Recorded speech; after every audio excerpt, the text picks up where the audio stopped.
Everyone. So in today's video we are going to discuss about anterior triangle. So as we have seen already about the triangles of neck in detail, we have seen posterior triangle. Now we are going to see in front of the sternocleidomastoid a triangle placed in neck, that is anterior triangle. As we already have discussed, these triangles are the one which we are dividing in neck region to understand about the structures present in proper position. As the neck, even though it is a smaller region, we have got many structures present in it. So to understand or to know about the exact positioning of all these structures, we are dividing this neck region into some triangles by means of the major muscle, that is sternocleidomastoid. So here in this picture, you can make out all the structures clearly. As we are going to discuss about the anterior triangle of neck in detail, we have got only the sternocleidomastoid muscle. So this is the major muscle which is dividing the neck into anterior and posterior region in front of the sternocleidomastoid. So this is sternocleidomastoid muscle. In front of the sternocleidomastoid muscle, we have got a region that is anterior, and behind this we have got another region in neck that we will call as posterior region, where we have got a triangular area which is bounded by trapezius in the posterior aspect that we will call as posterior triangle. So now we will deal detailedly about the anterior triangle of neck. So to talk about the anterior triangle, we have got again from above downwards, these are the midline structures as we have already discussed in previous video. So first structure in midline which we have is starting from mandible. So the lower border of mandible, then below that we have got our hyoid bone, and below that we have got our thyroid cartilage and cricoid cartilage, and below this cricoid cartilage we have got our trachea, and then we have got manubrium sterni. Along with that, we have got part of clavicle placed over there. So these are the midline structures we have got. And here, if you are tracing laterally on either side, we have got a process coming from temporal bone of skull, that is mastoid process. And also, we have got a process in front of mastoid process that we will call as styloid process. So we have got another process which is coming in front of mastoid, that is styloid process. So this is styloid process. Okay.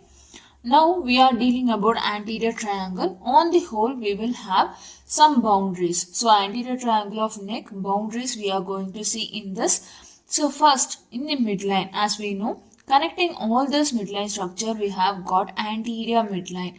So connecting from the symphysis mentae to the hyoid bone, and from the hyoid bone to the thyroid cartilage, from thyroid cartilage to the cricoid cartilage, and then from the cricoid cartilage to the trachea till the manubrium sterni. So this whole thing is considered as median line, anterior median line. So this thing is anterior median line. So this you can make out now a overall idea of triangle. So I will explain you again anteriorly or in front. This whole thing is anterior triangle. In front, it is bounded by anterior midline, which is starting from symphysis mentae. Symphysis mentae of mandible till the manubrium sterni. So till here we have got anterior median line, which is forming the anterior boundary of anterior triangle or in front of the anterior triangle. So anterior triangle in front bounded by anterior median line. Coming to the posterior aspect, so behind it is bounded by sternocleidomastoid muscle. So the whole muscle which we are viewing as sternocleidomastoid muscle, which is having two aspects, that is origin it is taking from manubrium and also from the clavicle. Then after it is getting inserted into mastoid process. So this whole thing is sternocleidomastoid. So posterior or behind it is bounded by sternocleidomastoid muscle. Talking about superior boundary or else base of the anterior triangle, you can make out here this whole thing. We will have this whole thing as anterior triangle. Sorry. So this is, I will show you with other color. So this is the anterior triangle which we are dealing. Okay, so this one is the anterior triangle which we are dealing now. So this anterior triangle, anteriorly it is bounded by an anterior median line which is connecting all the midline structure. Posteriorly it is bounded by sternocleidomastoid, and this is considered as base of the anterior triangle, which is contributed by lower border of the mandible. Here you can make out it is contributed by lower border of mandible and the mastoid process, and also an imaginary line extending from the angle of mandible to the mastoid process. So these three are the things which is going to form boundary for base of the anterior triangle. So this is base of the anterior triangle, this is the apex of the anterior triangle, this is the medial or anterior boundary, and this is the posterior boundary which is contributed by sternocleidomastoid. So now the apex. So base we have seen it is contributed by mandible, lower border, and also from an imaginary line joining the mandible and mastoid process, and also by part of mastoid process. Now moving on to apex of the anterior triangle. So talking about apex, here you can make out this is what we are dealing now, right? So this is the triangle which we are dealing.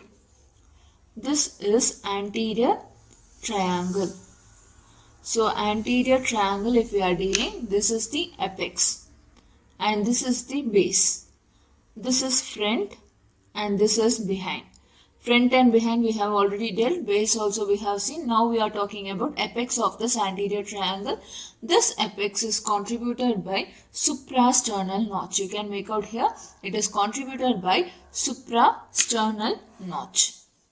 So this part we have got suprasternal notch which is contributing for the apex of the anterior triangle. So these all about the boundaries of the anterior triangle we have got to know.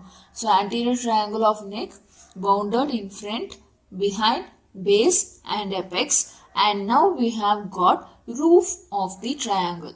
So talking about the roof of triangle, for as like other triangles, it also have got first, see the structure first covering the roof is skin. Then after we have got superficial fascia. So here, so this is the triangle we have got, which is again covered by superficial fascia. First we have got our skin. Okay, so first we have got skin, then we have got our superficial fascia, and after that we have got our platysma, a subcutaneous muscle.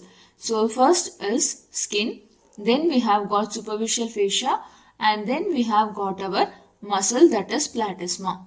So first covering is skin. So first one which we have is, so roof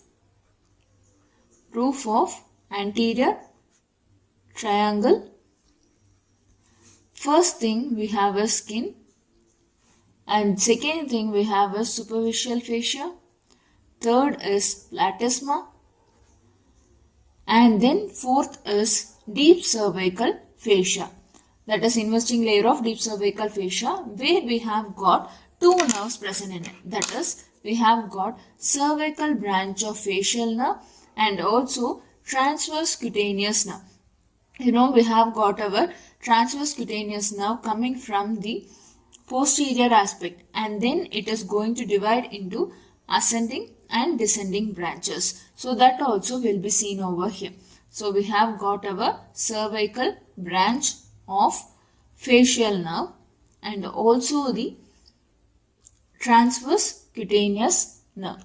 So these are the structures seen in the roof of anterior triangle: skin, superficial fascia, platysma, deep cervical fascia, and then we have got cervical branch of facial nerve and also transverse cutaneous nerve. So these all about the detail of anterior triangle of neck we are dealing. So boundaries and the roof we have seen, and floor have got many muscles such as constrictor muscles of pharynx, and then we have got mylohyoid muscle and hyoglossus muscle. All those things we will deal later. First we will divide this anterior triangle into some subdivisions so that it will be easy for us to remember the structures in detail. So